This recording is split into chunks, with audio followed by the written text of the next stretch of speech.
We all know about the utter devastation that Nouran Gohar can have on her forehand. So I'm just going to use this still image as a bit of a guiding reference. And, you know, there's been a lot of research done around still images and how we can actually hold on to them a little bit better than video.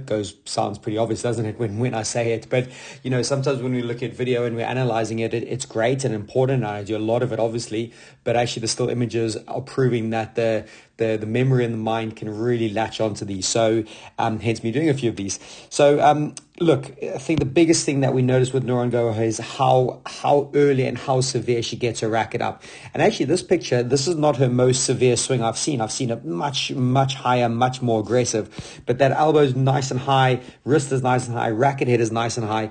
And you know what's happening here?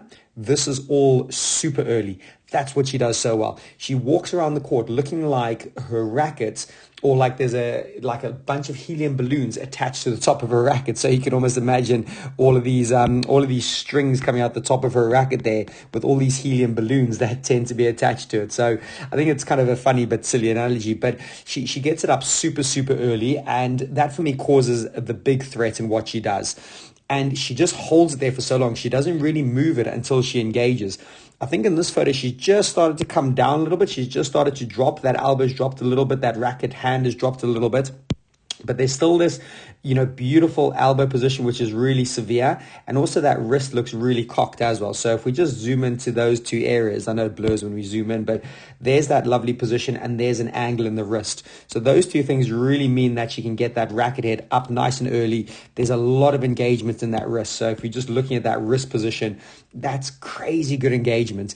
And then similarly, if we're just looking at her elbow position, that's fantastic as well. Really looking with that elbow nice and bent and ready to go. And then we just move the highlight up to the racket head. Look at that. All really good, all really solid. She's really good at obviously using her left hand or left arm, but like most players are, non-playing arm as part of it, really spreading it out, really showing her dominant factors there. And where I think she also maximizes is what she does with her timing of her step. You can see all her body weight, everything is going towards that ball. Her head is watching it really well. Everything's focused. And it's still on her right leg, so she hasn't necessarily needed to get fully round. So I can imagine in this picture, she's not going to give it the hardest shot she's ever given it. But look at the threat. Look at how much options she has in this position. I could almost imagine she might even play like quite a cut drop shot there, because look how open her racket face is. And I talk a lot about leading with the racket butt. So see how that racket butt's pointing there? She'll lead with that to start. And what will happen a lot, what I talk about in the shape of the forehand, this elbow will drive forward, the racket butt and racket hand will drive forward, and the racket head will drop back and cause this little bit of a lag. And that's something I'll look at in some of these other photos where it's just in that shape where it's just gone a little bit further forward. But I just want to talk about the relationship again with the foot and her hand, how she's going to be able to drive that foot into the ground, and then that gets released at the same time. So when she marries and matches up these two areas really well, it's a really strong amount of body weight she can get into it. But the big thing that she does, and the big thing I always keep coming back to, is how early she gets her threat up. And it's just such a great, beautiful position, like I started with talking about there. This is where she gets her real power, her real aggression in it.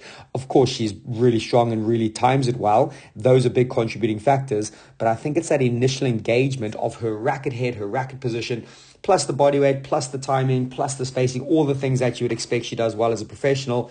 But just watch her for a little bit and just see how early she gets that racket head up and how she keeps it up really still, and see if you can bring parts of this into your game.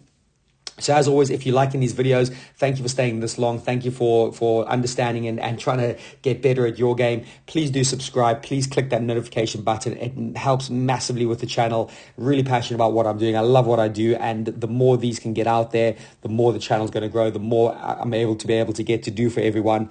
And like always, there's a lot of online options for this. I log on to squashmind.co.uk.